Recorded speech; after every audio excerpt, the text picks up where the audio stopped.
সাবেক প্রধানমন্ত্রী শেখ হাসিনার শিল্প ও বিনিয়োগ উপদেষ্টা সালমান এফ রহমান ও সাবেক আইনমন্ত্রী আনিসুল হককে আদালতে নেয়ার সময় ডিম নিক্ষেপ করার ঘটনায় আলোচিত আইনজীবী ইনজামুল হক সুমন সড়ক দুর্ঘটনায় নিহত হয়েছেন। শরীয়তপুরের জাজিরাতে মোটরসাইকেল দুর্ঘটনায় তিনি মারা গেছেন। 15 আগস্ট দুপুরে পদ্মা সেতু সংলগ্ন উপজেলার নাওডোবা এলাকায় এ ঘটনা ঘটে।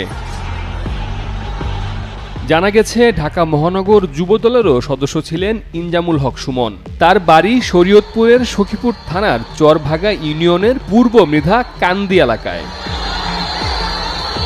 এ দুর্ঘটনায় মোটরসাইকেলে থাকা আরেক আরোহীও গুরুতর আহত হন বলে জানা গেছে। পদ্মা সেতু দক্ষিণ থানার ওসি শেখ শরীফুল আলম দুর্ঘটনার বিষয়টি নিশ্চিত করেছেন।